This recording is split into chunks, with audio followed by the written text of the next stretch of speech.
Hi guys, it's Abby from Autumn of Pellinor, and today I'm talking about the 10 books that have been on my shelves the longest unread.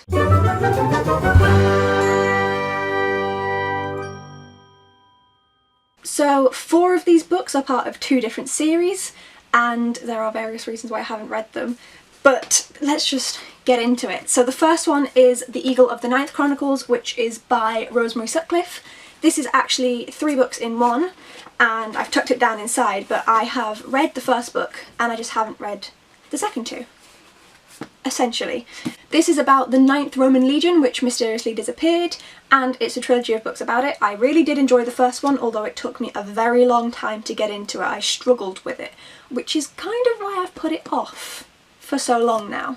Next up is Greyfriars Bobby by Eleanor Atkinson. I got this on a trip to Edinburgh, because it's a really cute story about a little dog who would refuse to leave his master's graveside after he died.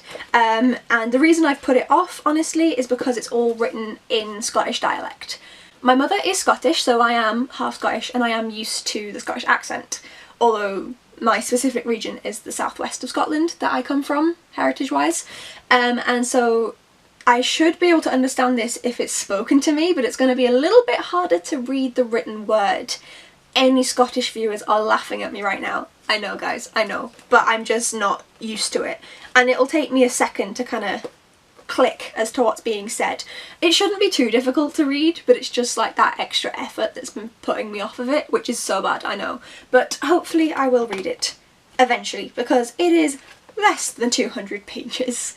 And it should be a sweet little story. Then for one of the series that I haven't read, 2 books. One is Cathy's Ring, the other is Cathy's Key. They are both by, where does it say the authors? Stuart Wiseman and Brigg.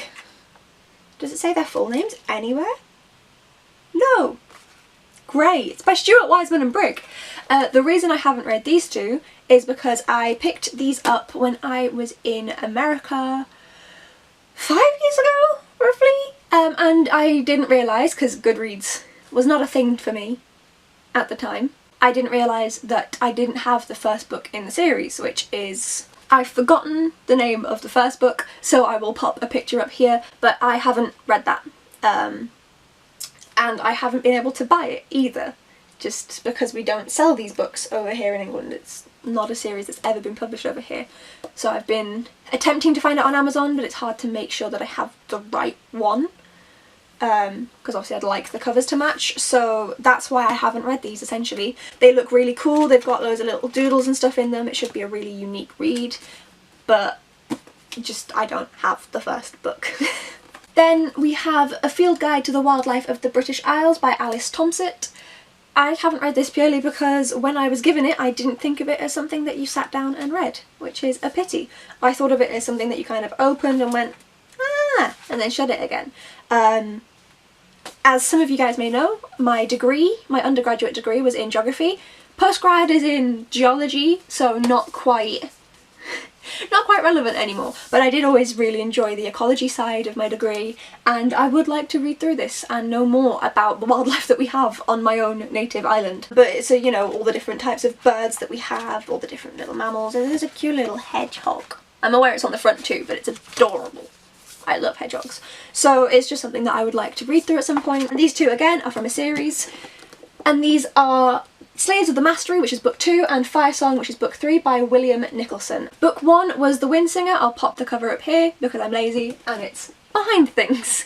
The reason why I hadn't read these for a while is, 1, I was in a giant reading slump for a few years, as some of you guys will know, and then 2, my mum accidentally got me 2 different sets of it in 2 different covers.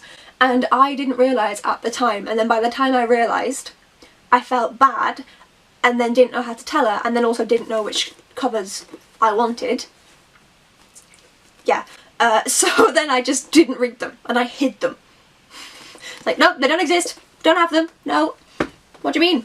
What do you mean, Wind Singer? Don't have it, no. So it meant I didn't read them for ages, and I finally got around to reading the first book, and I wish I'd read them at the time because I would have loved them so much more. These are great middle grade 8 to 12 books, at least the first one was, and I will read the next 2, but I've had them for years. Don't even know exactly how long. At least 7 years, if not 10. Oh no. So, one day.